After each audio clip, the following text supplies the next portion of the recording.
Isa yan sa mga hindi ko pinagkakalat pero dahil nandito na tayo at malakas kayo sa akin tulad na sabi ko, isa rin akong Splash Brother. And bago ko magsimula, pasintabi po muna sa mga kumakain dyan. Good evening, this is your host, Erwin, and this is Anonymous Pinoy Confessions Unplugged. Welcome na naman mga bossing sa panibagong episode ng APC Unplugged. And without further ado, talo na tayo sa kumpisal natin. Confession, Splash Brother. When I was 10 years old, pumunta kami ng family ko sa Samar, Leyte para sa family reunion. Ang daming pagkain, lechon, pansit, barbecue, pero isang bagay talaga ang nanalo sa puso ko. Pakwan.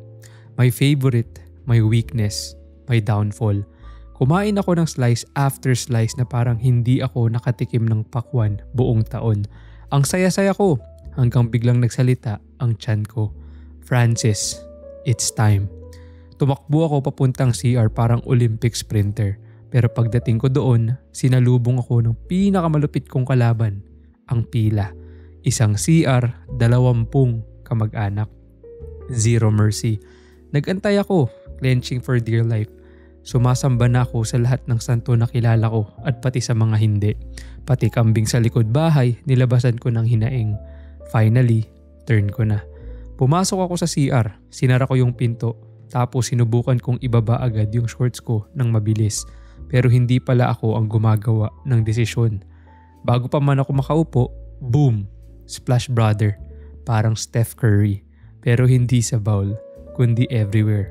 Tiles, pinto, pader, you name it. Parang nag-decide yung puwet ko na gumawa ng abstract art sa tiles. Parang si Picasso, pero imbis na watercolor, basang tae. Nagpanik ako. Anong gagawin ko? Kumuha ako ng tissue, tubig at lakas ng loob. Nilinis ko yung CR parang life or death mission. Pagkatapos, tumakas ako parang mga contractors sa flood control. Tumakbo sa room ni Mama Ophel, nagpalit ng shorts at bumalik sa reunion na parang walang nangyari. Walang ebidensya, walang witness, just trauma and the CR cleaner than before. Yun ang confession. Idol, napakalupit naman itong ating sender. Isa pala siyang Splash Brother. And sabihin muna natin sa mga hindi nakakaintindi yung reference na Splash Brother pala is si Steph Curry at saka si Klay Thompson sa basketball. Kaya sila Splash Brother as far as I know is magaling sila mag-shoot ng 3 points. So every time na nasa-shoot, splash. Parang ganun. Kaya Splash Brother. So isa sa mga napansin ko sa confession na to is napakagaling magsulat ni sender. So parang meron siyang creative writing style, no? Ang galing nung nag-abstract art sa tiles pero imbis na watercolor like Picasso yung kanya, basang tae. Believe ako dito kay sender, tsaka ang galing pa nung reference niya na pagkatapos tumakas ako parang mga contractor sa flood control. Napakalupit mo sender, napakagandang reference ng ginamit mo. Nararapat nga yan dahil yung mga contractors nga naman dun magaling tumakas, 'di ba? Pero alam nyo, isa sa mga bagay kung bakit paborito ko itong confession na to is because hindi ko alam kung napanood nyo yung volume 2 or episode 2 ng APC Unplugged kung saan ito ay It Girl, kumbaga sa tae din. Sinabi ko dun sa confession na yun na kapag umabot ng 5,000 likes, isasabihin ko yung kumpisal ko. But even then, dahil sobrang lakas nyo sa akin mga bossing, siguro it's about time na sabihin ko na. So nakakahiyaman pero sige, aaminin ko na rin na isa rin akong Splash Brother. Actually, sa totoo lang yan, inamin ko na to sa isang episode ng podcast namin which is episode 41, Meeting the Family with Diarrhea. So ngayon, kung hindi nyo pa napapanood, panoorin nyo. At alam nyo naman, isa yan sa mga hindi ko pinagkakalat pero dahil nandito na tayo at malakas kayo sa akin tulad na sabi ko, panoorin nyo. And sa mga nakapanood na, pasensyahan tayo, ikukwento ko ulit dito. So handa na ba kayo? So tulad ng sabi ko, isa rin akong Splash Brother and bago ko magsimula, pasintabi po muna sa mga kumakain dyan. Kaya eto na, sisimulan ko na. Kung ba't ako naging isang Splash Brother taong 2023, 'di ba? Ang context ng kwento is first time kong uuwi ng Pinas galing dito sa Canada. And napaka laking bagay kung bakit ako uuwi is dahil magpo-propose ako dun sa now wife ko na. 'Di ba? So syempre, isa sa mga pangunahing factor dyan is first time kong mamimit yung mga family member ng aking wife sa Batangas. And isa sa mga bagay na kinakabahan akong mangyari noon is magtae. Ayan, sasabihin ko na, magtae. Dahil syempre alam kong hindi naman nasanay ang tiyan ko sa mga pagkain sa Pilipinas at alam kong aware ako doon. Pero ito nga eh. So nasa Pilipinas na. Nandun na ako for 2 weeks I think, 1 week. And okay naman. Nakakakain ako, nakapagbora na ako, nakapagpalawan na ako, nakapag-isaw na ako at lahat. Walang problema, tol. Tol, walang problema, di ba? Yung sinasabi ko eh. So ngayon, isang gabi, the night before ma-meet yung family ng aking wife, nag-decide kami ng aking tropa na si paring Eman, which is yung boyfriend ni Bella, yung kasama ko dito sa podcast, na mag-inom. At yung sa inuman namin na yun, first time kong mag-inom ng gin. Sabi ni paring Eman, pare, inom tayo C2 gin. Sabi ko, sige. Siyempre, game ako kasi alam nyo naman, nakikisama tayo. First time natin dun. First time natin sa Pansipit, sa Batangas. So siyempre, kailangan makibagay tayo. And first time ko din uminom ng gin. Pero hindi naman bago sa akin ang pag-inom. Pero hindi ko pa natitikman ng gin yun ang first time. Inom kami, inom. Masarap. Masarap actually yung C2 at saka gin na combination. Pero ito na. Kinabukasan, katulad nung sa confession ni Sender dito, yung tiyan ko nagsalita, Erwin, it's time. So kinaumagahan, kasi nag-inom kami noon Biyernes eh. Kinaumagahan, Sabado, nag-aalboroto yung tiyan ko, mga chong, mga tol, mga pards. Nag-aalboroto talaga, as in. Pasintabi sa mga kumakain, basang eat. Basang eat talaga.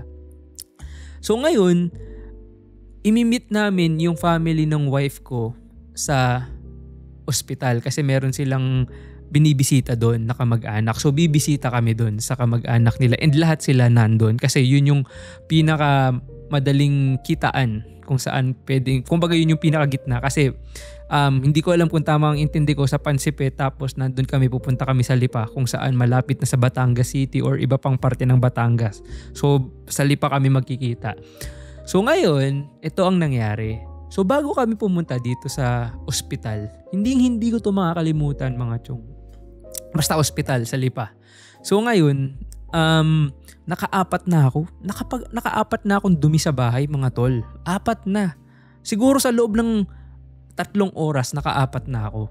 So feeling ko okay na. Pero hindi ko talaga alam kung saan nanggaling alboroto ng tiyan ko. So nandun na kami ngayon sa ospital. So ngayon, batian, pinakilala ko ganyan. So ngayon, pero bago ako napakilala sa lahat. Kasi naipakilala lang ako sa ilan-ilan kasi pagdating namin sa 5th floor, nagsabi muna ako na teka baba niyo ako at naiihi ako. At noong mga panahon na to mga tol, hindi ako natatae. Yun eh. Hindi ako natatae kasi nga confident at mayabang ako na tapos na. Tapos na ang pagtae ko na ganyan. Kaso tulad nung sabi sa confession, hindi tayo or hindi ako ang nagdidesisyon. Umakyat ako ngayon sa 6th floor. Kasama ko yung pamangkin nung aking wife, si Janby. Etong si Janby, naiihi yung bata. So sabi ko, mauna ka na. Ngayon, yung banyo doon is isahan lang. So hindi siya yung typical na public na restroom kung saan may mga iba't ibang cubicle. Hindi. Ito, isang banyo, isang inidoro, isang sink, that's it. So ngayon, nauna siya, umihi siya. So ngayon, sumunod naman ako pagkatapos niya. Ito na. Ihi talaga ako kasi ako, palainom ako ng tubig eh. So malakas akong uminom ng tubig mga tol. So ihi talaga ako. So ngayon, alam niyo yung pakiramdam pag bagong gising kayo, mga tol. Iihi kayo, tapos yung utot na utot kayo. Ayan na. Ang sarap ng pakiramdam na yun.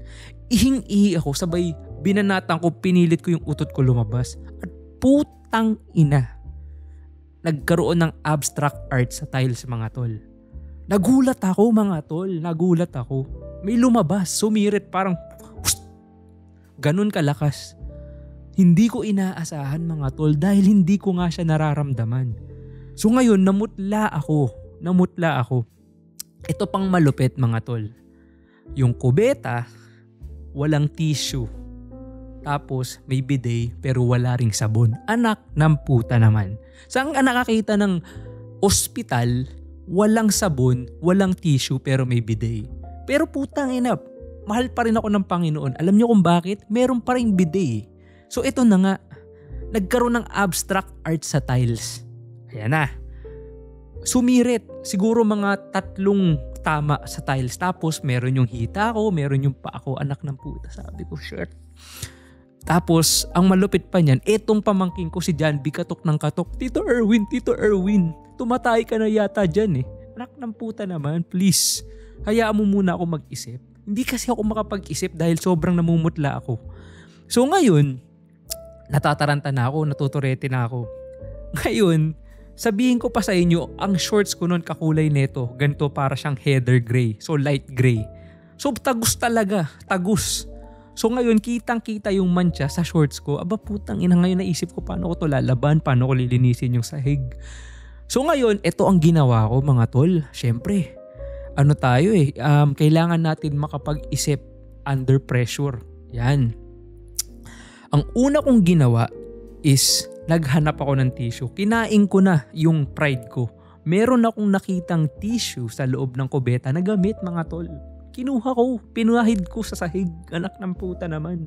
Ganun kababa ang sarili ko nung mga oras na yun mga tol. Kinuha ko, pinahid ko, tinapong ko, tas tsaka ko siya binasa ng bidet. Pero sa totoo lang, ang baho kasi, syempre, tangina tayo yun tol. Diba? So ngayon, binasa ko ng bidet. Pero awa ng Diyos, lahat naman ng mga tao sa ospital, mandatory, nakamask. Pero kahit na, tae pa din yun eh. So ngayon, nilinis ko yung sahig. Nilinis ko yung sarili ko at itong malupit, nilinis ko yung shorts ko, nilabang ko sa lababo nang walang sabon. So ngayon, ang problema ko, paano ko lalabas ng kubeta na hindi mahahalata na basang-basa yung puwetan ko o yung mismong shorts? Dahil sabi ko nga sa inyo, light gray yung shorts ko. Tapos yung pamangkin ko si John B. John B, shout out sa'yo, ang kulit mong bata ka. Katok ng katok, Tito Erwin, tumatay ka na yata dyan. So sabi ko na lang sa kanya, antay mo lang ako, lalabas na ako. Pero buti na lang din talaga yung suot kong t-shirt nung araw na yun, oversized. So ngayon, hatak-hatak ko siya hanggang tuhod. Diyos ko po. So ngayon, ang nangyari, nilabhan ko yung shorts ko, pero tang ina mga tol, amoy at nabasa talaga. Ang baho, buti na lang may mask. So ngayon, sinubukan ko talagang linisin. Tulad nga ng sabi sa confession ni Sender, parang life or death mission. Ang kaibahan lang, hindi ko alam kung kay Sender meron siyang sabon pang linis ng sahig. Ako kasi wala. Bidet lang at tubig. Tsaka gamit na tissue. So ngayon, nilinis ko yung sarili ko, nilinis ko yung banyo. Parang smooth criminal na. Wala nang bahid. Walang bahid. Pati pa ako, nilinis ko. Pero amoy tae ako. Sinong sasabihin ko sa inyo. Yun yung pinaka nakakahiyang moment ng buhay ko. Na ihaharap pa ako sa mga pamilya ng magiging asawa ko ng mga panahong yun. Lumabas ako ng pinto. Taas noo. Kahit kanino. Ganun tayo di ba? Ang ginawa, putang ina, paglabas ko mga tol, ang haba ng pila, siguro may 6 na nakapila. Buti na lang, lahat sila nakamask. Sabi ko, ay pasensya na ho. Di nila alam. Meron kababalaghin na nangyari dun. So ngayon, etong si John B naman, Tito Erwin, sabi ko na tumaik. Yan, tagal mo. Sabi ko, huwag ka maingay. So ngayon, sinabi ko kay John B, baba ka muna sa 5th floor. At ako'y may kukunin sa sasakyan. Sabi niya, sama ako. Sabi ko, huwag ka na sumama, pero hindi niya alam. Tatawag ako ng rescue. So ngayon, bumaba si John B. Kasi mga tol, ito, alam niyo kung ba't hindi ako bumaba sa 5th floor. Sa sobrang dami ng kamag-anak ng asawa ko, yung iba sa kanila hindi na makapwesto sa hallway. So yung iba sa kanila, nakaupo sa hagdan. Yung hagdan paakit ng 6th floor. So ito, imagine niyo, kung ako dumaan doon sa hagdan, Putang ina, langhap sarap yun. Langhap nila yung shorts ko. Amoy nila yung eat ko. At first time ko silang na-meet. Imagine ninyo, unang impression ko sa kanila, si Erwin, amoy tae. Anak ng puta naman, nakakahiya, di ba? Buti na lang, naisip ko yun. So ngayon, bumaba ako. Pasok ako sa elevator. Ang lakad ko, puta pare, parang Michael Jackson, moonwalk patalikod. Kasi syempre, hindi dapat makita yung puwetan ko eh. So, atras ako noon sa likod. Hanggang sa pinindot ko, ground floor. So ngayon, labas ako.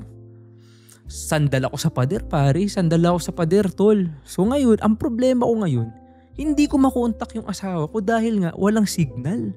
Ngayon yung guard, ang sama na ng tingin sa akin kasi bawal tumambay dun eh. Pero ang tagal kong nakatambay dun. Ngayon, awa ng Diyos, nakontak ko naman yung asawa ko. Baba siya.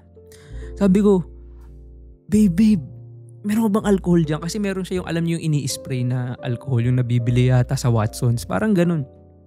Sabi niya, meron. Bakit? Ano nangyari sa'yo? Kasi ang text ko sa kanya, baba ka dito, emergency, ganyan. Ngayon, bumaba siya. So, medyo natotorete rin siya. Sabi niya, bakit? Anong nangyari sa'yo? Anong emergency? Sabi ko, natai ako sa brief ko. Sabi ko gano'n. Tapos putang ina pre, tinawanan lang ako. Alam mo yun, namumutla na ako kasi namumroblema ako. Tapos tinawanan ako talaga pare. Nakakalalaki. Sabi ko, buti na lang nakapagtimpi ako kasi talagang bad trip na ako noon. Siyempre nagtay ka doon, tatawanan ka, tapos walang tulong, di ba? Kaya ka nga tumawag ng tulong kasi kailangan mo ng tulong eh.